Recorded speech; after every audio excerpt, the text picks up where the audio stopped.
तो चलो जी स्टार्ट करते हैं आज की अपनी क्लास। लास्ट क्लास तक हमने क्या क्या टॉपिक्स डिस्कस किए थे एक बार जो है उनको रिवाइज कर लेते हैं फटाफट क्विकली। लास्ट क्लास में जो है एंड के जो 10-15 मिनट थे वहाँ पे वीडियो लैग भी हुई थी, तो वो वाले टॉपिक से एक बार मैं दोबारा डिस्कस भी कर लूँगा। जो जो पॉइंट्स मैंने वहाँ पे डिस्कस किए थे फीचर्स ऑफ पार्टनरशिप के, ठीक है, उनको मैं एक बार दोबारा भी डिस्कस कर लूँगा। तो स्टार्टिंग से एक बार देखते हैं भाई। हमने सबसे पहले यहाँ पे हमारा चैप्टर नंबर जो चल रहा था वो फर्स्ट बुक का सेकेंड चैप्टर चल रहा था हमारा। पार्टनरशिप का फर्स्ट चैप्टर है भाई ये, पार्टनरशिप का जो हमारा टॉपिक है पूरा। यहाँ पे टोटल 7 चैप्टर्स है हमारे पास, मैंने आपको फर्स्ट क्लास में नोट करवा के दिया था। तो ये पार्टनरशिप का पहला चैप्टर है फंडामेंटल्स ऑफ पार्टनरशिप, या फिर आप बेसिक्स ऑफ पार्टनरशिप भी इसको बोल के चल सकते हैं भाई। यहाँ पे सारी की सारी बेसिक टर्म्स को हम लोग क्या करेंगे, डिस्कस करके चलेंगे। अब भाई यहाँ पे सबसे पहले हमने क्या पढ़ा था कि पार्टनरशिप की डेफिनेशन क्या होती है भाई, पार्टनरशिप का मीनिंग क्या होता है। तो देखो भाई यहाँ पे हमने नोट किया था, एक बार मैं दोबारा से आपको रिवाइज करवा देता हूँ कि भाई partnership means a relationship between 2 और मोर पर्सन्स। पार्टनरशिप का मतलब जो जब 2 या 2 से ज्यादा व्यक्तियों में एग्रीमेंट हो जाता है। एग्रीमेंट मीन्स रिलेशनशिप, तो पार्टनरशिप मीन्स रिलेशनशिप बिटवीन 2 और more persons to share profits and losses of a business, ठीक है। तो भाई एग्रीमेंट किस चीज का होता है, उन 2 या 2 से ज्यादा लोगों के बीच में प्रॉफिट या लॉसेस को शेयर करने का एग्रीमेंट होता है 2 या 2 से ज्यादा लोगों के बीच में। तो तब हम कहते हैं कि भाई वो लोग जो है वो पार्टनरशिप में काम कर रहे हैं। आगे हमने यहाँ पे पढ़ा था कि जो बिजनेस है वो हो सकता है कि सारे के सारे लोग उसमें एक्टिवली पार्टिसिपेट करें, मतलब सारे के सारे पार्टनर्स जो है वो एक्टिव पार्टनर हो, सारे के सारे बिजनेस की एक्टिविटीज में बढ़ चढ़ के हिस्सा लें। बट ऐसा भी तो हो सकता है कि कुछ पार्टनर्स स्लीपिंग हो, वो काम ना करे, मतलब कैपिटल लगा दे और उसके बाद वो काम ना करे। तो यही बात हमने आगे लिखी थी कि भाई बिजनेस में भी carried on by all. Business जो है वो हो सकता है कि सारे लोग जो है उसमें मिलके काम करें, और any of them acting for all, या फिर उसमें से कुछ लोग काम करें जो कि बाकियों के बिहाफ पे एक्ट करेंगे, काम करेंगे, मतलब ठीक है, एक्टिंग मतलब काम करना। तो इसका मतलब भाई यहाँ पे हो सकता है कि सारे के सारे पार्टनर्स एक्टिव हो, और बट ऐसा भी हो सकता है कि सारे के सारे पार्टनर्स एक्टिव ना हो। आगे हमने पढ़ा था यहाँ पे कि भाई पार्टनर्स का मतलब क्या होता है, फर्म का मतलब क्या होता है, और फर्म नेम का मतलब क्या होता है। पार्टनर का मतलब क्या होता है, तो भाई हमने यहाँ पे समझा था कि फॉर एग्जाम्पल ए, बी और सी 3 व्यक्ति हैं जो कि मिलकर बिजनेस करते हैं आपस में, ठीक है, प्रॉफिट या लॉसेस शेयर करेंगे वो उस बिजनेस के। तो ए भी एक पार्टनर है, बी भी एक पार्टनर है और सी भी एक पार्टनर है, तीनों इंडिविजुअली। एक शब्द हमने यहाँ पे पढ़ा था इंडिविजुअली, तो इंडिविजुअली तो वो तीनों के तीनों व्यक्ति क्या कहलाएंगे भाई, पार्टनर कहलाएंगे। लेकिन जब मैं उनको कलेक्टिवली एक ही शब्द से बुलाना चाहूंगा तो मैं क्या बोलूंगा, उनको फर्म बोलूंगा, ठीक है, फर्म। और जिस नाम से वो काम कर रहे हैं, फॉर एग्जाम्पल यहाँ पे हमने एग्जाम्पल लिया था कि जो बिजनेस का नाम था वो क्या था, एबीसी एंड कंपनी। तो जिस नाम से वो लोग व्यापार कर रहे हैं, जो उनका बिजनेस नेम है, उसको हम क्या बोलेंगे, फर्म नेम, ठीक है। तो firm name means business name. तो ये सारी की सारी टर्म्स हमने पॉइंट नंबर 2 में लिखी थी भाई। एक बार यहाँ से आप लोग रीड करके चलना साथ के साथ। अगर कुछ नहीं समझ में आएगा मुझे बता देना भाई, मैं समझाऊंगा नेक्स्ट क्लास में। आगे यहाँ पे हमारे पास हमने पढ़ा था नेचर ऑफ पार्टनरशिप। यहाँ पे हमने सेपरेट लीगल एंटिटी वाला जो कॉन्सेप्ट था वो मैंने दोबारा से आपको एक बार रिकॉल करवाया था, याद करवाया था, एग्जाम्पल दिया था, और अच्छे से आपको मुझे लगता है समझ में आया होगा। तो भाई जो सेपरेट लीगल एंटिटी का कॉन्सेप्ट है वो अकाउंटिंग पॉइंट ऑफ व्यू से तो अप्लाई होगा, हर जगह अप्लाई होगा, चाहे वो सोल प्रोप्राइटरशिप हो जो 11th क्लास में पढ़ा था, चाहे वो पार्टनरशिप हो जो अभी पढ़ रहे हैं, चाहे वो कंपनी हो जो कि 2nd और 3rd बुक में पढ़ेंगे। तो मतलब अकाउंटिंग करते समय हमेशा ये वाला कॉन्सेप्ट अप्लाई होता है, हमेशा। लेकिन अगर मैं बात करूं लीगल पॉइंट ऑफ व्यू से, तो क्या लीगल पॉइंट ऑफ व्यू से पार्टनरशिप फर्म्स के ऊपर ये कॉन्सेप्ट अप्लाई होगा सेपरेट लीगल एंटिटी वाला, तो भाई नहीं होगा, ठीक है। ये कंपनीज पे अप्लाई होता है लीगल पॉइंट ऑफ व्यू से सिर्फ और सिर्फ, ठीक है। ना ये सोल प्रोप्राइटरशिप पे अप्लाई होता था, ना ये पार्टनरशिप फर्म पे अप्लाई होगा। तो लीगल पॉइंट ऑफ व्यू से ये कॉन्सेप्ट जो है वो अप्लाई नहीं होता। ये बात यहाँ पे हमने एक्स्ट्रा पढ़ी थी, जो हमने 11th क्लास तक मतलब डिस्कस किया ही नहीं था, ठीक है। एग्जाम्पल मैंने यहाँ पे लिया था, उम्मीद करता हूँ आपने जो है एग्जाम्पल नोट रफली कर लिया होगा जो है फ्यूचर रेफरेंस के लिए, और आप वहां से रिवाइज भी उसको करके चलेंगे। अगर आपको डाउट आता है, भूल गए हो या कुछ भी चीज है तो मुझे बता देना भाई, मैं आपको समझा दूंगा, ठीक है। कॉल करके कॉल पे समझा दूंगा, अदरवाइज जो है नहीं समझ में आएगा तो नेक्स्ट क्लास में जो है उसको मैं बिगिनिंग में पहले जो है आपके डाउट्स कंसीडर करके उसके बाद में जो है नेक्स्ट टॉपिक पे पहुंच जाऊंगा, ठीक है। आगे बढ़ते हैं भाई। हमने आगे पढ़ा था what are the features of partnership या फिर कैरेक्टरिस्टिक्स ऑफ पार्टनरशिप, एक ही बात है भाई। तो यहाँ पे हमने कुछ फीचर्स पढ़े थे पार्टनरशिप के, मेन फीचर्स पढ़े थे। पहला फीचर क्या था भाई, यहाँ पे हमने पढ़ा था 2 और मोर पर्सन्स। भाई पार्टनरशिप फर्म में कम से कम 2 व्यक्ति होने चाहिए। ज्यादा से ज्यादा कितने हो सकते हैं, ज्यादा से ज्यादा यहाँ पे 50 व्यक्ति हो सकते हैं। अब भाई कम से कम 2 व्यक्ति होने चाहिए पार्टनरशिप फर्म में, ये बात कहाँ लिखी है, तो भाई ये बात लिखी है पार्टनरशिप एक्ट 1932 के सेक्शन नंबर 4 में, सेक्शन नंबर 4 में, जहां पे पार्टनरशिप की डेफिनेशन लिखी हुई है, ठीक है। मतलब जो हमने फर्स्ट नंबर पे यहाँ पे ये जो डेफिनेशन पड़ी थी ना पार्टनरशिप की, ये भी सेक्शन 4 में लिखी हुई है इंडियन पार्टनरशिप एक्ट 1932 के अंदर, ठीक है। तो जो द इंडियन पार्टनरशिप एक्ट 1932 है हमारे देश में, उसमें एक सेक्शन नंबर 4 है जहां पे हमें पार्टनरशिप की डेफिनेशन दी गई है। और इस ही डेफिनेशन के अंदर देखो यहाँ पे शब्द लिखे थे 2 और मोर पर्सन्स, तो मतलब कम से कम 2 व्यक्ति होने चाहिए। ये बात तो इस डेफिनेशन में ही देखो साफ साफ लिखी हुई है यहाँ पे, ठीक है। तो उम्मीद करता हूँ ये वाली बात आपको याद रहेगी कि भाई सेक्शन नंबर 4 में ये बात लिखी है। तो यहाँ पे हमने पढ़ा भी था, देखो मैं रीड करवा देता हूँ एक बार। यहाँ पे हमने पढ़ा था as per section 4 of the Indian Partnership Act 1932 there shall be minimum of 2 partners to form a partnership, ठीक है। तो सेक्शन 4 के अनुसार जो है कम से कम 2 पार्टनर्स तो होने चाहिए। आगे हमने यहाँ पे पढ़ा था कि भाई पार्टनर जो होगा ना वो कॉम्पिटेंट भी होना चाहिए कॉन्ट्रैक्ट करने के, मतलब वो कॉन्ट्रैक्ट करने के योग्य भी होना चाहिए।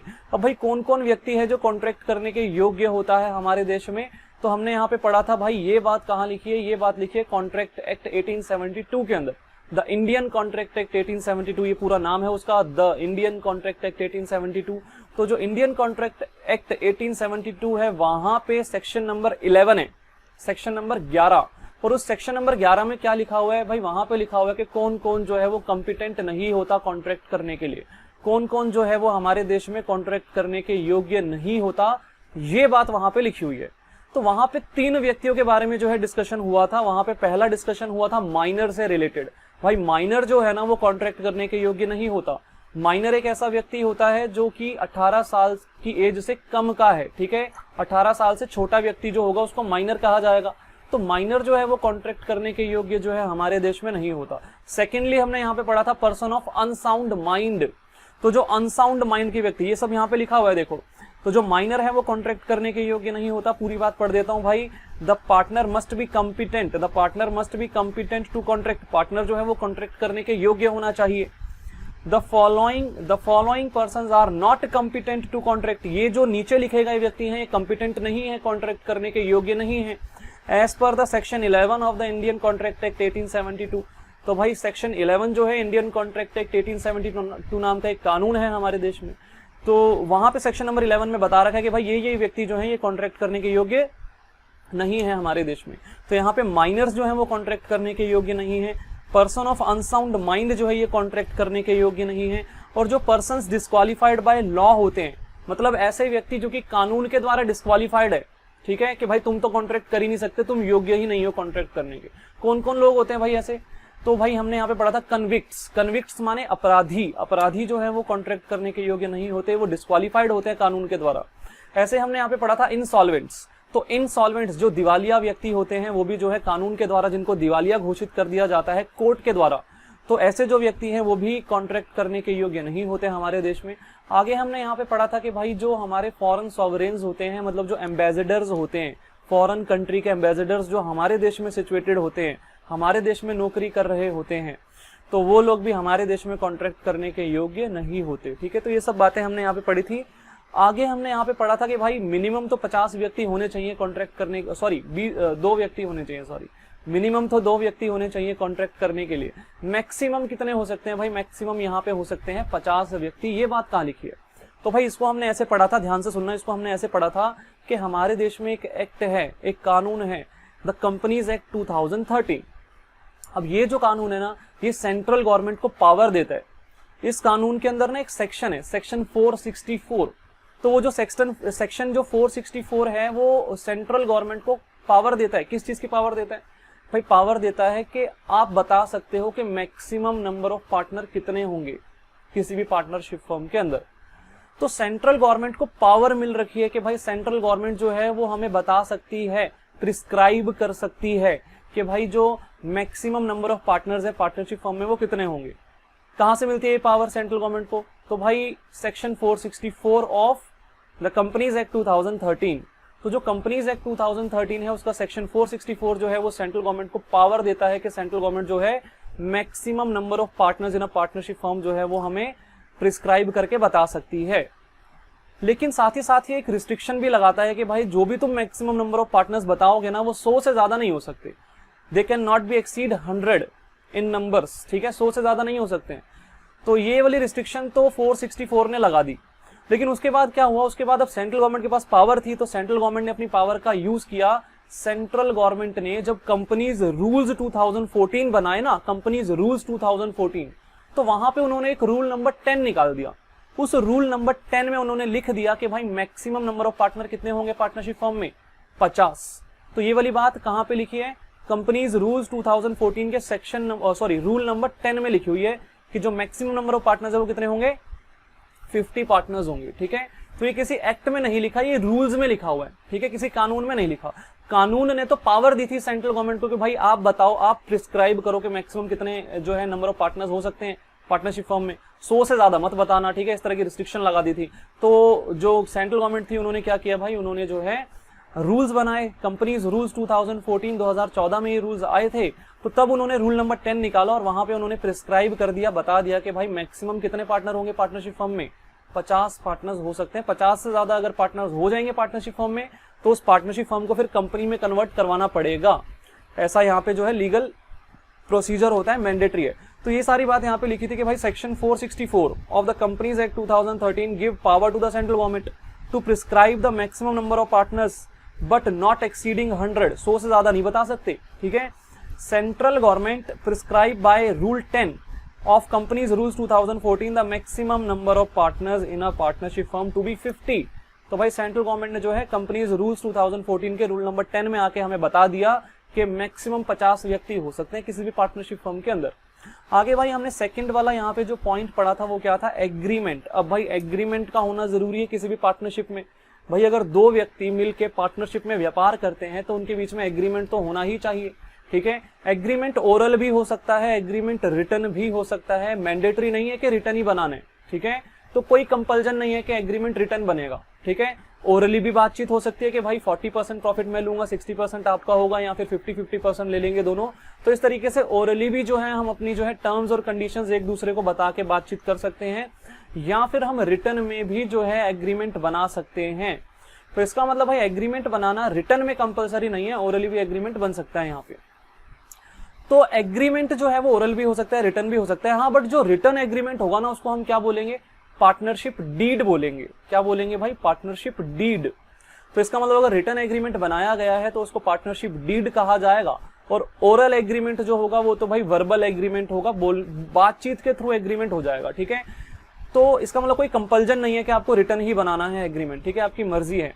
तो there must be an agreement to form a partnership. भाई एग्रीमेंट होना जरूरी है पार्टनरशिप बनाने के लिए। The agreement may be oral और रिटन एग्रीमेंट जो है वो ओरल भी हो सकता है, रिटन भी हो सकता है। The written agreement is called partnership deed. जो रिटन एग्रीमेंट होगा उसको हम क्या बोलेंगे, पार्टनरशिप डीड बोल के चलेंगे। तो भाई मुझे उम्मीद है ये वाली बात भी समझ में आई होगी। थर्ड पॉइंट था लॉफुल बिजनेस।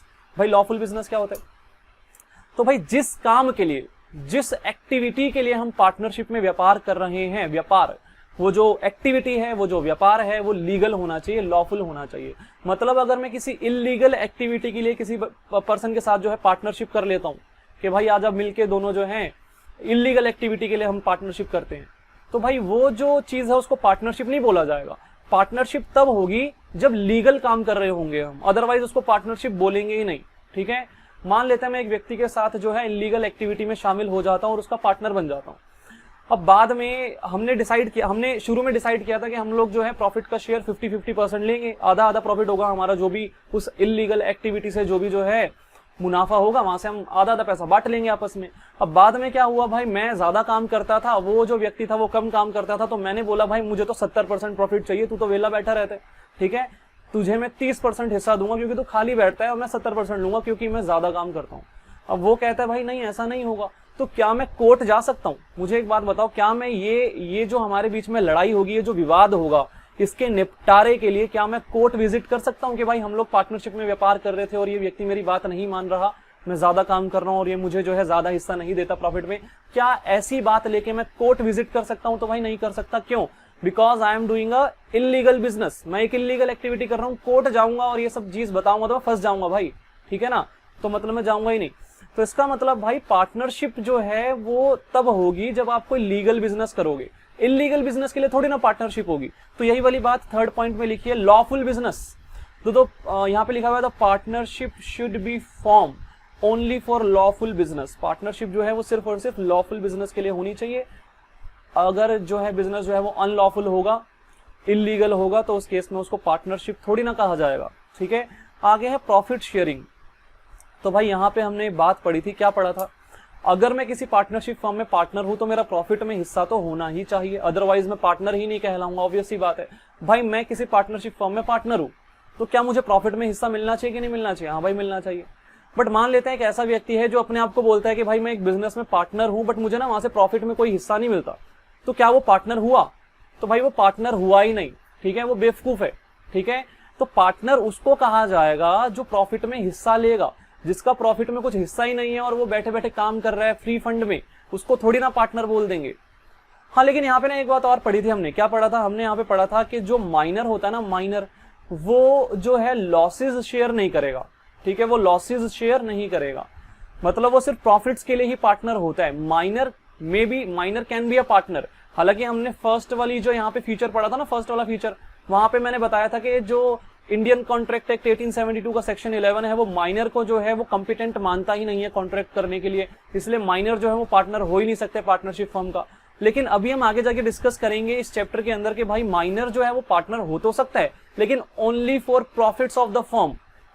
अगर बिजनेस में लॉस हो गया तो उस लॉस में पार्टनर, माइनर पार्टनर का कोई भी हिस्सा नहीं होगा, वो उसमें कॉन्ट्रीब्यूट नहीं करेगा, वो उसमें लॉस में अपना हिस्सा नहीं देगा फिर वो। ठीक है, तो minor may be partner but only for profits of the business. ठीक है, तो ये सारी बात हमने फोर्थ वाले पॉइंट में लिखी थी, एक बार रीड करते हैं। तो there must be profit sharing among partners to form a partnership. ये टू फॉर्म था यार, फोर नहीं था ये। ठीक है, टू फॉर्म, बनाना। ठीक है, तो पार्टनरशिप बनाने के लिए जो है प्रॉफिट शेयर होना बहुत जरूरी है। अगर प्रॉफिट शेयर नहीं हो रहा तो इसका मतलब आप पार्टनर ही नहीं हो, आपको प्रॉफिट में हिस्सा नहीं मिलता, तो आप पार्टनर किस बात के? आगे हमने लिखा था sharing of losses is not mandatory. आपस में लॉसेज को शेयर करना मैंडेटरी नहीं है। क्यों? क्योंकि भाई हमने केस पढ़ा माइनर वाला, भाई माइनर क्या लॉसेज को शेयर करता है? नहीं करता। तो इट मींस लॉसेज को शेयर करना हर केस में मैंडेटरी नहीं है। ठीक है, लेकिन प्रॉफिट को शेयर करना मैंडेटरी है। भाई माइनर तो जो है वो लॉसेज शेयर ही नहीं करता। तो यहाँ पे हमने पढ़ा as minor are partners only for profit. तो भाई माइनर जो है वो सिर्फ प्रॉफिट के लिए पार्टनर होते हैं, लॉस में तो उनका हिस्सा ही नहीं होता। ठीक है, आगे जाके ये बात दोबारा पढ़ेंगे तो टेंशन मत लेना, इसको और डिटेल में पढ़ाऊंगा आगे जाके। ठीक है, माइनर वाली जो बात थी। लास्ट पॉइंट यहाँ पे क्या था कि भाई बिजनेस में भी कैरिड ऑन बाय ऑल और any of them acting for all. तो इसमें हमने क्या पढ़ा था भाई? Partners have mutual relationship.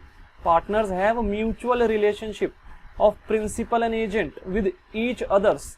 तो पार्टनर्स का एक दूसरे के साथ जो है वो म्यूचुअल रिलेशनशिप होता है प्रिंसिपल और एजेंट का। यहाँ पे मैंने ना एग्जाम्पल लिया था, तो वो पिछली क्लास में शायद नहीं हो पाया था ढंग से, तो आज देख लो।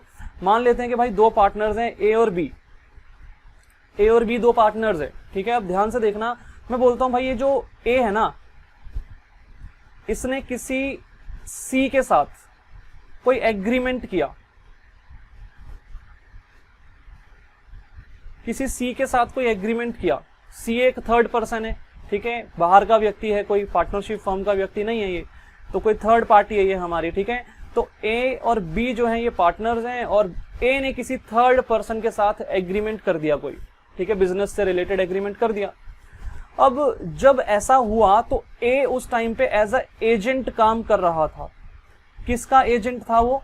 भाई बी का। इट मींस उस टाइम बी जो था वो प्रिंसिपल का काम कर रहा था, उस टाइम वो प्रिंसिपल का काम कर रहा था।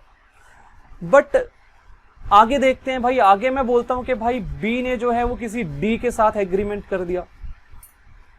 भाई बिजनेस कर रहे हैं तो एग्रीमेंट्स तो होंगे ही होंगे, तो बी ने किसी डी के साथ एग्रीमेंट कर दिया। अब ऐसा करते समय बी जो था वो एज अ एजेंट काम कर रहा था। किसका एजेंट? ए का। इट मींस उस टाइम पे ए कौन था? उस टाइम पे ए हमारा जो है वो प्रिंसिपल था। ठीक है, ए हमारा प्रिंसिपल था। तो पार्टनर्स जो है वो म्यूचुअली एक दूसरे के लिए प्रिंसिपल भी होते हैं, एजेंट भी होते हैं। मतलब मैं अगर एक पार्टनरशिप में पार्टनर हूं तो मैं प्रिंसिपल भी हूं, मैं एजेंट भी हूं। अगर मैं किसी व्यक्ति के साथ एग्रीमेंट करने जा रहा हूं तो मैं एज अ एजेंट एग्रीमेंट करूंगा, मेरा जो पार्टनर होगा वो उस टाइम पे मेरा प्रिंसिपल होगा। अगर मेरा पार्टनर किसी थर्ड पर्सन के साथ एग्रीमेंट करने जाता है तो जो मेरा पार्टनर होगा वो एज अ एजेंट वहां पे विजिट करेगा, मैं उस टाइम पे प्रिंसिपल रहूंगा।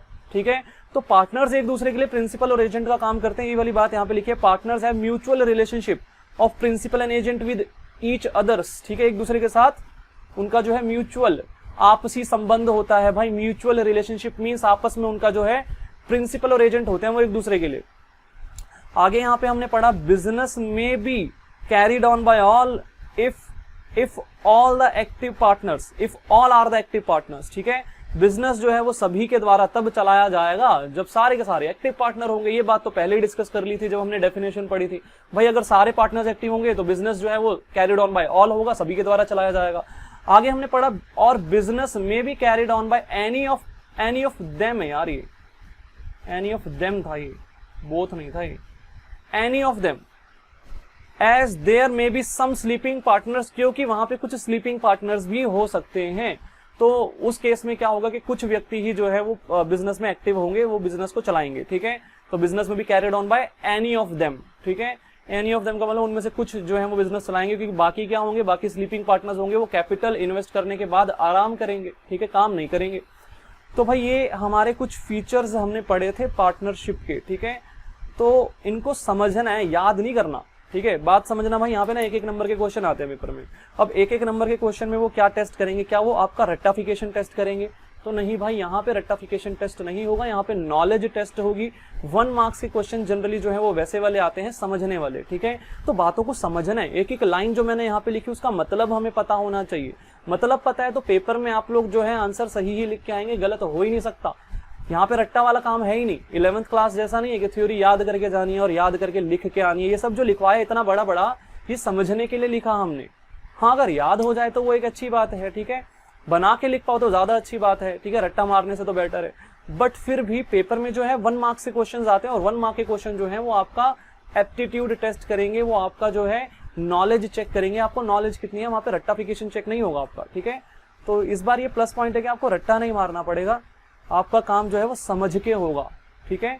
तो ये सारा का सारा डिस्कशन हमने किया था। अब थोड़ा सा बुक पे आ जाते हैं और बुक पे आके मैं आपको बताता हूँ हमने क्या क्या चीजें अभी तक डिस्कस की हैं। तो भाई ये सारी चीजें हम ऑलरेडी डिस्कस कर चुके हैं भाई। ये पार्टनरशिप की डेफिनेशन हमने पढ़ी थी, आप रीड करके देख सकते हो एक बार, ठीक है। सारी की सारी बातें हम पढ़ चुके हैं भाई। पार्टनर क्या होता है, फर्म क्या होता है, फर्म नेम क्या होता है, नेचर ऑफ पार्टनरशिप क्या है, ठीक है। नेक्स्ट पेज पे अगर बढ़ें तो भाई वहां पे भी देख लेते हैं, 1 मिनट रुकेंगे, चलो। तो नेक्स्ट पेज पे हमने ये भी पढ़ लिया भाई। ये फीचर्स हैं सारे के सारे, बुक से रीड कर सकते हो आप, ठीक है। बुक का पीडीएफ ग्रुप में डाला हुआ है मेरे ख्याल से, ठीक है। तो बुक से आप लोग जो है इसको रीड कर सकते हो, नहीं भी है तो मैं डाल दूंगा, ठीक है। आज मेरे को एक बार मैसेज कर देना अगर किसी के पास बुक का पीडीएफ नहीं है, ठीक है। तो ये जो है हमारे पास फीचर्स और कैरेक्टरिस्टिक्स हमने सारे के सारे पढ़ लिया। आप यहाँ से रीड करना। अगर कुछ बात आपको बुक के अंदर समझ नहीं आती, बुक की कोई लाइन समझ नहीं आती, कोई लैंग्वेज समझ नहीं आती, तो आप मुझे कांटेक्ट करना भाई, मैं आपको समझा के दूंगा, ठीक है। आगे बढ़ते हैं भाई। आगे हमारे पास यहाँ पे है राइट्स ऑफ पार्टनर्स। तो यहाँ पे आ जाते हैं भाई। अब ये बुक से रीड करना है, इसमें कुछ ज्यादा है नहीं, लिखवा भी नहीं रहा मैं इसको कॉपी में, आप खुद से लिख लेना, ठीक है।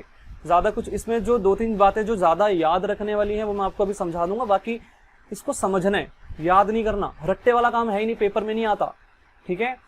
तो हमें इसको समझ के चलना है, ठीक है। तो ध्यान पूरा यहाँ पे देना है हमको। फर्स्ट पॉइंट पहले रीड करेंगे, आराम से शांति से रीड करेंगे, फिर उसको समझेंगे, ठीक है। तो भाई देखते हैं यहाँ पे, every partner has the right to participate in the management of business. पढ़ लेते हैं एक बार। Every partner has the right to participate in the management of the business. हर पार्टनर के पास अधिकार है कि वो पार्टिसिपेट कर सकता है, बढ़ चढ़ के हिस्सा ले सकता है बिजनेस के मैनेजमेंट में, बिजनेस के संचालन में। मैनेजमेंट का मतलब क्या है भाई, मैनेजमेंट कहाँ गया भाई, मैनेजमेंट का मतलब क्या है, मैनेजमेंट का मतलब यहाँ पे है संचालन। तो बिजनेस के संचालन में हर पार्टनर बढ़ चढ़ के हिस्सा ले सकता है, काम कर सकता है, एक्टिव बन सकता है, किसी को रोका नहीं जाएगा। कोई पार्टनर है जो कि स्लीपिंग पार्टनर है और वो बोलता है यार मुझे भी काम करना है, तो वो आ सकता है भाई, ठीक है। Most welcome. को रोकेगा थोड़ी ना कि तू तो स्लीपिंग पार्टनर है, तू क्यों काम कर रहा है, बाकियों को तो अच्छा ही लगेगा यार काम कर रहा है, ठीक है। तो every partner has right to participate in the management of the business. हर व्यक्ति, हर पार्टनर जो है वो बिजनेस के मैनेजमेंट में, बिजनेस के काम काज में बढ़ चढ़ के हिस्सा पार्टिसिपेट कर सकता है। Next, every partner has the right to be consulted about the affair of the business. हर पार्टनर के पास अधिकार है कि बिजनेस से रिलेटेड कोई भी डिसीजन लेने से पहले उससे कंसल्ट किया जाए। अब सुनना ध्यान से, मैं एक फर्म में पार्टनर हूँ, ठीक है, मेरा जो पार्टनर है ना वो एक डिसीजन ले लेता है मुझसे बिना पूछे, क्या मुझे अच्छा लगेगा? भाई बिल्कुल भी अच्छा नहीं लगेगा। मैं क्या बोलूंगा, यार मुझसे कंसल्ट तो कर लेता, ऐसे थोड़ी ना होता है, ठीक है, मैं भी पार्टनर हूँ, मुझे कंसल्ट नहीं किया, ठीक है। तो it means every partner has a right to be consulted. भाई उससे कंसल्ट किया जाना चाहिए ना, कोई भी बिजनेस का। अब यहाँ पे अफेयर का मतलब वो वाला अफेयर नहीं है, अफेयर का मतलब बिजनेस अफेयर, ठीक है, बिजनेस अफेयर मतलब बिजनेस एक्टिविटी, बिजनेस एग्रीमेंट। तो मतलब every partner has a right to be consulted about the affairs of the business, मतलब बिजनेस की एक्टिविटीज से रिलेटेड डिसीजन लेते समय कंसल्ट करना जरूरी है हमें, ठीक है। अगर मैं कुछ एक्टिविटी कर रहा हूं, मैं कोई अफेयर, बिजनेस अफेयर कर रहा हूं, business affair means business activity कर रहा हूं, तो मुझे अपने पार्टनर को कंसल्ट कर लेना चाहिए कि भाई मैं ये चीज करने जा रहा हूं, करूं, मतलब उसे कंसल्ट करूंगा मैं पहले, ठीक है। ऐसा नहीं है कि मैं खुद ही कर दूंगा, ठीक है, उसका राइट है भाई, उसका राइट है ये, ठीक है, तो मुझे कंसल्ट करना पड़ेगा। तो it is also a right of the partner, ठीक है। आगे देखो भाई, every partner has the right to inspect, inspection आपने सुना होगा ना, आपकी कॉपियां वगैरह भी इंस्पेक्ट होती हैं स्कूल में, प्रिंसिपल सर आके करते होंगे, ठीक है, इंस्पेक्शन, चेकिंग, ठीक है। तो every partner has right to inspect the books of accounts, खातों को इंस्पेक्ट करने का राइट होता है हर पार्टनर के पास, खाते चेक करने का, कहीं गफले तो नहीं कर रहे खातों के अंदर, ठीक है। मैं एक स्लीपिंग पार्टनर हूं, समझना ध्यान से, मैं घर पे बैठता हूं, मैंने बिजनेस में कैपिटल अच्छी खासी लगा रखी है और मैं दूसरे काम करता हूं, मैं घर पे बैठता हूं, मैं कभी कभार जाता हूं ऑफिस। अब भाई जो दूसरे एक्टिव पार्टनर्स हैं, क्या वो गफले कर सकते हैं बिजनेस में मेरी गैर मौजूदगी में या नहीं कर सकते? हाँ भाई कर सकते हैं। तो मेरे पास राइट है कि मैं बिजनेस के जो खाते हैं मैं उनको इंस्पेक्ट कर सकता हूँ, मैं उनकी कॉपी भी मांग सकता हूँ, भाई मुझे खातों की कॉपी दो, मैं घर पे जाके देखूंगा, ठीक है, and have a copy of it, वही बात लिखे कि भाई मैं कॉपी भी मांग सकता हूँ उसकी, मेरे खातों की कॉपी निकाल के दो भाई, मैं घर पे जाके देखूंगा। तो थर्ड पॉइंट भी दोबारा देख लो भाई, every partner has right to inspect the books of accounts and have a copy of it. तो भाई उनके पास ये राइट है कि वो खाते इंस्पेक्ट कर सकते हैं, चेक कर सकते हैं कहीं गफला तो नहीं हो रहा कोई, और कॉपी भी मांग सकते हैं, भाई खातों की कॉपी दो हमें, घर पे जाके हम चेक करेंगे, ठीक है, अच्छे से टाइम लगाएंगे, कोई गफला होगा तो फिर देखेंगे। Next point, every partner has the right to share profits and losses with each other in the agreed ratio. Agreed ratio माने वो रेशो जो कि हमने डिसाइड की थी, एग्री की थी। अब सुनना ध्यान से, मैं अपने फ्रेंड के साथ पार्टनरशिप में व्यापार करता हूं, तो जब हम बिजनेस करेंगे तो हम पहले बातचीत करेंगे ना कि यार हमें क्या काम करना है, हमें कहाँ पे काम करना है, लोकेशन चूज करेंगे, भाई इस जगह पे हम काम खोलेंगे अपना। फिर हम ये भी तो शेयर करेंगे, ये भी तो मतलब हम डिस्कस करेंगे कि भाई हमारा प्रॉफिट शेयरिंग रेशो कितना होगा आपस में, ठीक है। तो हम एग्री करेंगे, आपस में एग्री करेंगे, वो बोलेगा भाई मैं 50% लूंगा, मतलब मैं भी 50% लूंगा, आधा आधा ले लेंगे, तो मतलब इस तरीके से। यहाँ वो बोलेगा मैं 60% लूंगा, तो 40% लेगा, तो मैं बोलता हूँ चल ठीक है यार मैं 40% लूंगा, मैं कैपिटल कम लगा रहा हूँ, तू कैपिटल ज्यादा लगा रहा है, तो 60% ले लिया, मैं 40% ले लूंगा, कोई दिक्कत नहीं है, ठीक है। तो ये क्या है, ये एग्रीड रेशियो है, हम एग्री हो गए एक दूसरे के साथ। तो जब हम बिजनेस स्टार्ट करेंगे तो हम एग्रीमेंट करेंगे ना, एग्रीमेंट जब बनाएंगे तो एग्रीड रेशियो डिसाइड हो जाएगी उस टाइम पे। तो हर पार्टनर जो है उसका अधिकार है कि उसको प्रॉफिट्स और लॉसेज में हिस्सा मिलेगा। किस रेशो में? एग्रीड रेशो में। Agreed ratio means the ratio which partners have decided while making the agreement. Agreement में भी ओरल और रिटर्न, ठीक है, ये तो आपको पता ही है, ठीक है। तो जब भी एग्रीमेंट किया होगा हमने, उस टाइम पे हमने एग्रीड रेशो डिसाइड की होगी, और वो जो एग्रीड रेशो होगी उस रेशो में हम लोग आपस में प्रॉफिट या लॉसेस को डिस्ट्रीब्यूट करेंगे, बांटेंगे। यही वाली बात यहाँ पे लिखी थी, दोबारा पढ़ते हैं point number 4। Every partner has the right to share profits और losses with each other in agreed ratio. तो एग्रीड रेशो में एक दूसरे के साथ हम लोग प्रॉफिट शेयर कर सकते हैं, कोई दिक्कत वाली बात नहीं है, राइट है हमारा। नेक्स्ट पॉइंट भाई बहुत इंपॉर्टेंट है, यहां तक तो जनरल बातें थी, देखो जनरल बातें थी सारी की सारी। पहला पॉइंट क्या था, हर पार्टनर बिजनेस की मैनेजमेंट में जो है वो पार्टिसिपेट कर सकता है। सेकंड पॉइंट क्या था कि भाई बिजनेस के जो अफेयर्स होते हैं, बिजनेस की जो एक्टिविटीज होती हैं, वो कंडक्ट करने से पहले कंसल्ट किया जाना चाहिए पार्टनर्स को, ठीक है। आपस में जो है कंसल्टेशन होके ही काम किया जाएगा। अगर मैं एक पार्टनर हूं, मैं कोई एक्टिविटी कर रहा हूं बिजनेस की, तो मुझे अपने दूसरे पार्टनर को पूछना पड़ेगा, पहले उससे कंसल्ट करना पड़ेगा, भाई ये काम करूं या ना करूं। थर्ड पॉइंट में हमने पढ़ा कि भाई हर पार्टनर के पास राइट है, वो बुक्स ऑफ अकाउंट्स को इंस्पेक्ट कर सकता है, उसकी कॉपी भी मांग सकता है। फोर्थ पॉइंट में हमने पढ़ा हर पार्टनर के पास राइट है कि उसका जो एग्रीड रेशो है उस रेशो में उसको प्रॉफिट और लॉसेस को शेयर करना है, ठीक है। तो ये हमने पढ़ा। अब फिफ्थ पॉइंट पे आते हैं भाई, if a partner has advanced loan, if a partner has advanced loan, he has the right to receive interest thereon at an agreed rate of interest। बस यहीं तक की बात पहले पढ़ते हैं और इसको समझते हैं। अब सुनना भाई ध्यान से, मैं कहाँ पे समझाऊं, यहीं पे समझाता हूँ, देखो यहाँ पे स्पेस है भाई। एक पार्टनर, देखो यहाँ पे ना 3 पार्टनर है, ए बी सी, 3 पार्टनर्स हैं, ठीक है। और ये लोग जो बिजनेस कर रहे हैं उस बिजनेस का नाम है एबीसीएन कंपनी, एबीसीएन कंपनी। अब इस कंपनी के पास है ना पैसों की कमी थी, कंपनी नहीं सॉरी पार्टनरशिप फर्म, ये तो नाम है उसका एबीसीएन कंपनी, ठीक है। तो ये जो फर्म है हमारी, फर्म नेम क्या है, एबीसीएन कंपनी। इस फर्म के पास पैसों की कमी थी तो इस फर्म को लोन चाहिए था। तो बी ने बोला यार मैं दे देता हूं पैसे, बी ने उठा के पैसे दे दिए लोन को, लोन के नाम पे दे दिए, मतलब किसको, फर्म को दे दिए। तो यहाँ पे मान लेते हैं 1 लाख रुपए का लोन दे दिया भाई बी ने, फर्म को लोन दे दिया। अब बात यहाँ पे ये हो रही है कि अगर कोई पार्टनर फर्म को लोन देता है, बिजनेस को, फर्म को लोन देता है, एक पार्टनर दूसरे पार्टनर को लोन नहीं दे रहा, ध्यान रखना यहाँ पे किसको लोन दिया जा रहा है, बिजनेस को, फर्म को लोन दिया जा रहा है, ठीक है, समझना बात को। तो अगर एक पार्टनर फर्म को लोन देता है, ना कि अदर पार्टनर्स को, अदर पार्टनर्स की बात हो ही नहीं रही यहाँ पे, वो तो बिजनेस का डिस्कशन ही नहीं है, ठीक है, वो तो पर्सनल मैटर है उनका, अगर आपस में एक दूसरे को लोन देते हैं वो बिजनेस का डिस्कशन नहीं है हमारा।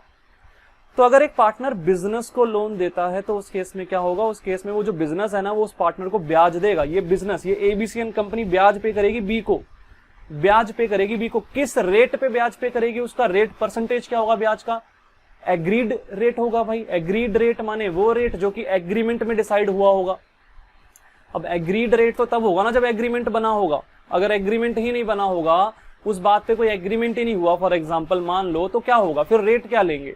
तो वो बात भी यहाँ पे लिखे, मैं एक बार जितना पहले हमने अंडरलाइन किया था उतना एक बार आपको दोबारा से पढ़ा देता हूं। देखो भाई ध्यान से पढ़ना भाई, ध्यान से। If a partner has advanced loan, अगर एक पार्टनर ने लोन दिया है फर्म को, he has right to receive, he has right to receive, क्या रिसीव करने का राइट है, इंटरेस्ट, भाई ब्याज रिसीव करने का राइट है उसके पास, ठीक है, वो ब्याज रिसीव कर सकता है, इंटरेस्ट देयर ऑन, उस पैसे पे, ठीक है, जो उसने लोन दिया है, at an rate, at an agreed rate of interest, ठीक है, आगे लिखा हुआ है एट एन एग्रीड, ये देखो एग्रीड रेट ऑफ इंटरेस्ट। तो एग्रीड रेट ऑफ इंटरेस्ट माने वो वाला रेट ऑफ इंटरेस्ट जो कि एग्रीमेंट बनाते समय हमने एग्री किया था। भाई जब एग्रीमेंट हुआ होगा तो हमने डिसाइड किया होगा कि अगर कोई पार्टनर फर्म को लोन देगा ना तो उसको 5% का ब्याज मिलेगा फर्म से, या उसको 10% का ब्याज मिलेगा फर्म से पर एनम, ठीक है, इस तरीके से। तो एग्रीमेंट बनाते समय ये चीज डिसाइड हुई होगी, ठीक है, अगर हुई होगी तो उसी रेट पे ब्याज दे दिया जाएगा। बट अगर नहीं हुई होगी ये चीज डिसाइड, तो क्या करेंगे भाई, एग्रीमेंट बनाते समय एग्रीड रेट डिसाइड ही नहीं किया अगर मान लो, फिर क्या करेंगे। तो वो बात आगे लिखिए भाई, पढ़ते हैं उसको। In case the rate of interest is not agreed, not agreed मतलब अब जो रेट ऑफ इंटरेस्ट है वो हमने एग्री ही नहीं किया था भाई, उस पर कोई बात हुई ही नहीं थी। तो interest is paid at the rate, interest is paid at the rate provided in the Indian Partnership Act 1932। भाई इंटरेस्ट जो है फिर वो उस रेट पे प्रोवाइड किया जाएगा जो कि इंडियन पार्टनरशिप एक्ट 1932 में बताया गया है, दैट इज 6% पर एनम। और कितना बता रखा है एक्ट के अंदर, कानून में बता रखा है भाई, अगर एग्रीमेंट नहीं हो रखा ना, पार्टनर ने फर्म को लोन दिया तो ब्याज देगी फर्म पार्टनर को, लेकिन एग्रीमेंट ही नहीं हो रखा पार्टनर के बीच में कि भाई किस रेट पे वो ब्याज दिया जाएगा फर्म के द्वारा पार्टनर को, तो उस केस में इंडियन पार्टनरशिप एक्ट 1932 बोलता है कि 6% पर एनम का ब्याज दिया जाएगा, ठीक है, in the absence of partnership deed.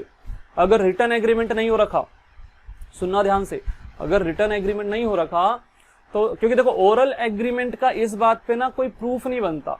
मान लो मैं ओरल एग्रीमेंट करता हूं, मैंने देखो प्रॉफिट शेयरिंग रेशो का तो फिर भी हो जाता है, लेकिन देखो ओरल एग्रीमेंट में विवाद होंगे ही होंगे।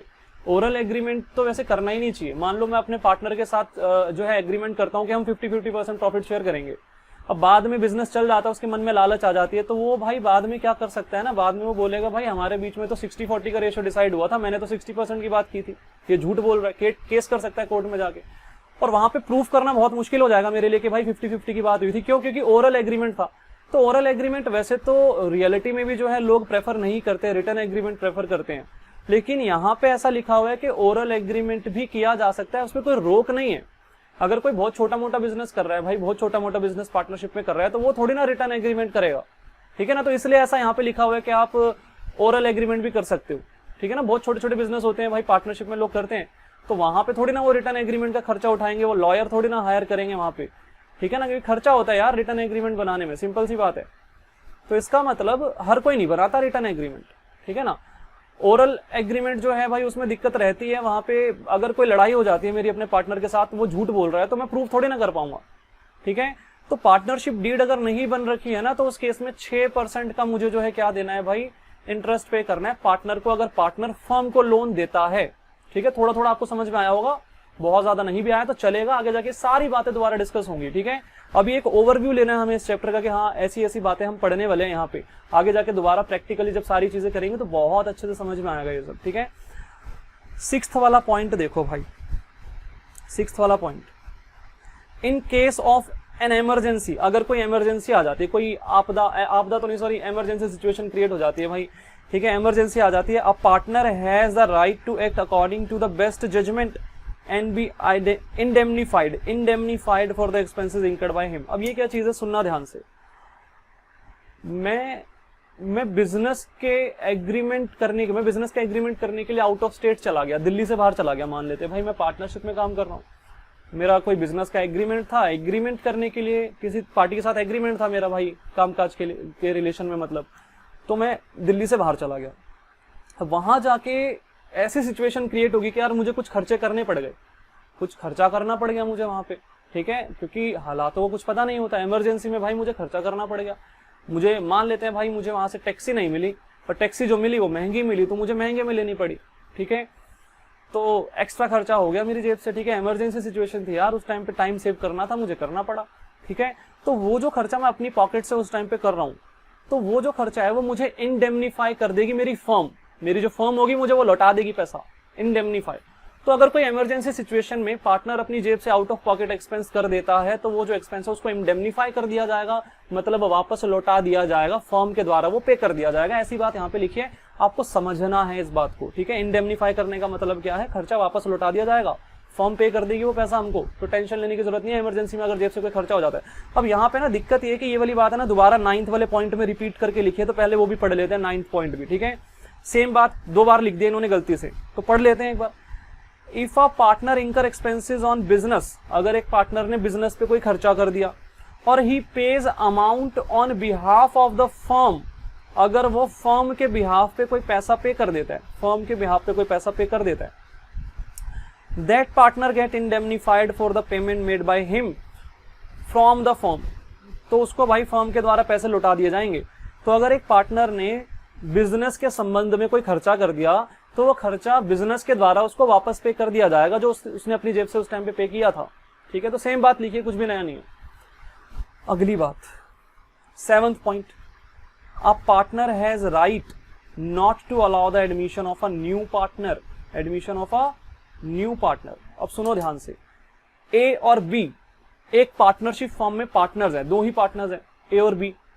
बी जो है वो अपने भाई को, सी को जो है पार्टनरशिप फॉर्म में लेके आना चाहता है। बी बोलता है कि यार सी को भी पार्टनरशिप फॉर्म में लेके आएंगे, सी अपने हिस्से की कैपिटल लेके आ रहा है भाई, उसको भी ले लेते हैं पार्टनरशिप फॉर्म में। लेकिन ए कहता है नहीं भाई मैं नहीं एडमिट करने दूंगा सी को, मैं सी को नहीं आने दूंगा अपनी पार्टनरशिप फॉर्म में, मैं उसको क्यों प्रॉफिट्स में हिस्सा दूं। तो बी कहता है भाई वो कैपिटल भी तो लेके आएगा ना, लेकिन ए कहता नहीं भाई मैं नहीं मानता, ठीक है, मुझे नहीं चाहिए सी अपनी पार्टनरशिप फॉर्म में, मेरी नहीं बनती उससे। तो अगर ए ने मना कर दिया तो बी जो है वो सी को नहीं लेके आ सकता, मतलब एक नया पार्टनर एडमिट नहीं हो सकता। एक नया पार्टनर एडमिट तभी हो सकता है जब सारे के सारे पार्टनर्स एग्री हो जाएं कि हाँ यार ले आओ इसको, ठीक है। अगर एक भी पार्टनर ने मना कर दिया ना तो नया पार्टनर नहीं आएगा पार्टनरशिप फॉर्म में। बात समझ में आ रही है? तो नया पार्टनर सिर्फ तभी एडमिट होगा जब सारे पार्टनर्स एग्री हो जाएंगे कि हाँ यार ले आओ इस बंदे को। अगर एक भी पार्टनर ने मना कर दिया यार मैं नहीं मानता, मुझे नहीं चाहिए ये बंदा अपनी बिजनेस में, तो उस केस में फिर वो जो व्यक्ति है उसको एडमिट नहीं किया जा सकता, पार्टनरशिप फॉर्म में एडमिट नहीं किया जा सकता उसको। तो किसी भी व्यक्ति को अगर मुझे न्यू एडमिट करना है पार्टनरशिप फर्म के अंदर तो सारे पार्टनर्स का एग्री होना जरूरी है। अगर कोई भी एक पार्टनर ऐसा निकल जाता है जो बोलता है नहीं यार मैं तो एग्री नहीं हूं, मैं तो इस नए बंदे को नहीं आने दूंगा बिजनेस में, तो फिर वो नहीं आ सकता भाई नया बंदा, चाहे बाकी सारे पार्टनर्स एग्री ही क्यों ना हो, ठीक है। मेजॉरिटी ऑफ पार्टनर्स एग्री हैं फिर भी नहीं होगा ऐसा, ठीक है, सबका एग्री होना जरूरी है। तो यही बात लिखी है यहाँ पे, a partner has right to not allow the admission of a new partner. भाई मेरे पास अधिकार है, मैं किसी को एडमिट होने से रोक सकता हूँ, एक भी बंदा मना कर देगा एडमिट नहीं होगा नया पार्टनर, ठीक है, तो ये राइट है मेरा। 8th point, after giving proper notice a partner has right to retire from the firm. Retire माने फर्म छोड़ के जाना, बिजनेस छोड़ के जाना। एक तो होता है एडमिशन, नया पार्टनर फर्म में आ जाता है, एक होता है रिटायरमेंट, एग्जिस्टिंग पार्टनर फर्म छोड़ के चला जाता है, ठीक है, एक पार्टनर फर्म छोड़ के चला जाता है तो उसको बोलते हैं रिटायरमेंट। तो कोई भी पार्टनर फर्म को छोड़ के जा सकता है, बट उसको एक नोटिस देना होगा, प्रॉपर नोटिस बना के देना होगा कि भाई मैं फर्म छोड़ के जा रहा हूँ, थोड़े दिनों में जा रहा हूँ मैं, नोटिस देके वो जा सकता है फर्म छोड़ के, रिटायर हो सकता है, वो छोड़ सकता है फर्म को, ठीक है। तो इस तरीके से भाई यहाँ पे पार्टनर के पास रिटायरमेंट का भी राइट है भाई, वो फर्म छोड़ के जा सकता है जब मर्जी, उसका अधिकार है, ठीक है। दूसरा पार्टनर ये नहीं बोलेगा कि नहीं तू नहीं जा सकता, तुझे रहना ही पड़ेगा फर्म में, ऐसा नहीं है। नोटिस देके कोई भी पार्टनर फर्म छोड़ के जा सकता है, ये उसका अधिकार है, राइट है ये उसका। तो ये यहाँ पे हमने 9 राइट्स पढ़े हैं भाई। 9 तो क्या, वैसे जो हमारा 6th और 9th वाला पॉइंट था वो सेम था यहाँ पे, ठीक है। तो उसको अभी एक ही कंसिडर करना है, तो 8 पॉइंट यहाँ पे हमने पढ़े हैं राइट्स ऑफ पार्टनर में, ठीक है। इसको अच्छे से एक बार रीड करना, कोई अगर पॉइंट आपको नहीं समझ में आया है तो मुझे बताना भाई, मैं आपको समझा दूंगा, ठीक है। समझना है, तो रट्टा नहीं मारना है यहाँ पे, रट्टा काम ही नहीं आएगा यार, एक एक नंबर के क्वेश्चन में क्या रट्टा मारोगे। 20 नंबर का आपका जो है थ्योरी पोर्शन आता है। ये नेक्स्ट पेज थोड़ा ब्लर है भाई, इसकी इमेज है ना मेरे पास अलग से पड़ी हुई है, तो मैं उसको ओपन कर लेता हूँ क्योंकि यहाँ से आपको साफ क्लियर दिखेगा नहीं। तो मेरे पास यहाँ पे ये रहा भाई, इसमें खोल लेते हैं, चलो ये रहा आपका नेक्स्ट पेज, ठीक है। यहाँ पे साफ दिखेगा पेज नंबर 2.3 वाला जो है, ठीक है। तो देखो भाई, अब यहाँ पे ना पार्टनरशिप डीड से रिलेटेड बहुत सारी बातें हैं। हमारी क्लास जो है वो 41 मिनट की रिकॉर्डिंग हुई है अभी, ठीक है, ज्यादा बड़ी हो जाएगी यार फिर। चलो इसको पहले डिस्कस कर लेते हैं, लेकिन ठीक है, इसको डिस्कस कर लेते हैं और उसके बाद फिर जो है बाकी सब नेक्स्ट क्लास में कर लेंगे डिस्कस, ठीक है। पार्टनरशिप डीड क्या है, छोटा सा टॉपिक है, 10 मिनट में फटाफट से हम कवर करते हैं इसको। तो पार्टनरशिप डीड क्या होता है भाई, हमने अभी भी डिस्कस किया था, जो रिटर्न एग्रीमेंट होता है ना पार्टनर्स के बीच में, उसी को बोलते हैं पार्टनरशिप डीड। तो कुछ नया तो है नहीं है, तो उसी से रिलेटेड बहुत सारी बातें हैं कि पार्टनरशिप डीड जो होती है, मतलब जो रिटर्न एग्रीमेंट होता है उसमें क्या क्या लिखा होता है, उसके कंटेंट क्या क्या होते हैं, उसमें क्या क्या चीजें लिखनी होती है हमको, तो वो सब यहाँ पे डिस्कस किया हुआ है। तो पढ़ते हैं एक बार। तो देखो भाई ध्यान से, स्टार्टिंग से देखना। Partnership come into existence by oral और रिटर्न एग्रीमेंट। भाई पार्टनरशिप जो है वो ओरल या रिटर्न एग्रीमेंट के द्वारा बनती है, मैंने भी पढ़ाया था यही आपको, ठीक है, कुछ नया तो है नहीं। तो ये सब आपको लिखने की तो जरूरत नहीं है, बट ये फिर भी आप कॉपी में लिख सकते हो भाई, लिख लेना बेटर रहेगा, लिख के ना चीजें याद रहती हैं, तो इसलिए मैं लिखने पे ज्यादा फोकस करता हूँ। तो partnership come into existence by an oral और रिटर्न एग्रीमेंट। भाई पार्टनरशिप करने के लिए या तो ओरल एग्रीमेंट होना चाहिए या रिटर्न एग्रीमेंट होना चाहिए। It is better to have a written agreement to avoid any dispute.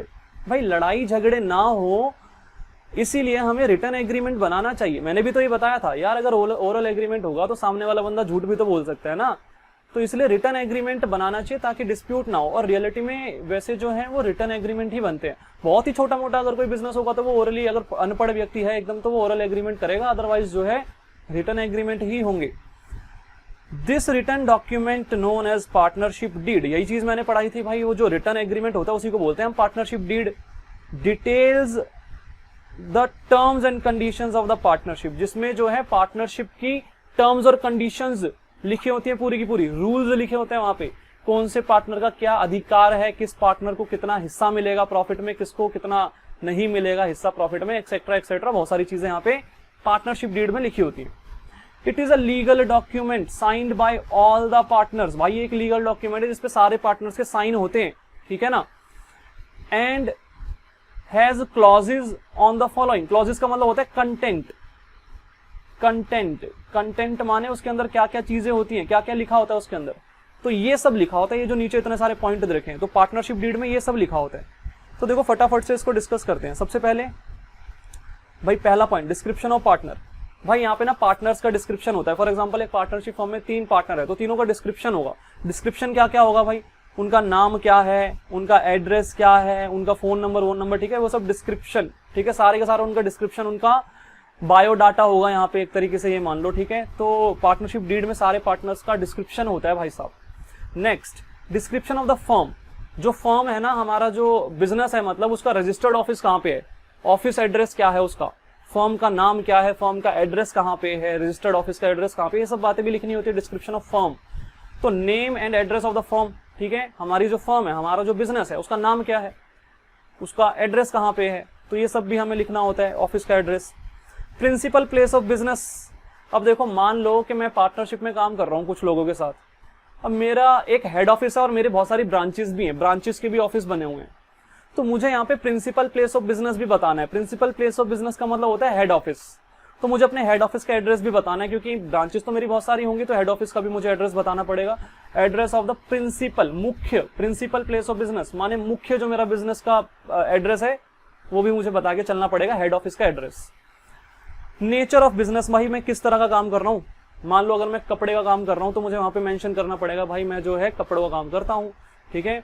तो इस तरीके से जिस भी प्रकार का मैं बिजनेस कर रहा हूँ वो जो मुझे वहां पे जो है मेंशन करके देना होगा। Nature of business that the firm shall carry on, जिस तरह का काम हम लोग करेंगे वो काम हमें वहां पे लिखना होगा कि भाई हम ये काम करेंगे, हम कपड़े उद्योग कपड़ों का काम करेंगे या फिर जो भी है, ठीक है, स्टेशनरी का काम करेंगे।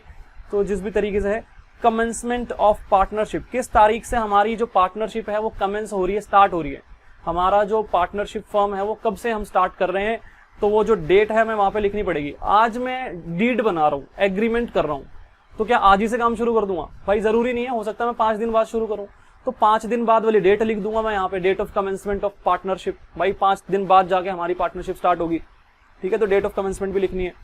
कैपिटल कॉन्ट्रीब्यूशन, हर पार्टनर ने कितना कितना कैपिटल कॉन्ट्रीब्यूट किया। अब यहाँ पे ना कुछ बातें लिखी हैं, ये फिक्स्ड कैपिटल, फ्लक्चुएटिंग कैपिटल, अभी इनको नहीं पढ़ना, ये बाद में पढ़ाऊंगा मैं, ठीक है। तो अभी इसको छोड़ देते हैं भाई। फिक्स्ड कैपिटल, फ्लक्चुएटिंग कैपिटल क्या होता है अभी समझ ही नहीं आएगा, ठीक है, तो पढ़ने की जरूरत नहीं है इसको। तो कैपिटल कंट्रीब्यूशन कितना कितना है हर पार्टनर का, ये भी मुझे यहाँ पे लिखना है। इंटरेस्ट ऑन कैपिटल, अब सुनो ध्यान से, मैं एक पार्टनर हूं, मैंने फर्म में कैपिटल लगाई तो फर्म मुझे बदले में ब्याज देती है, समझना इसको।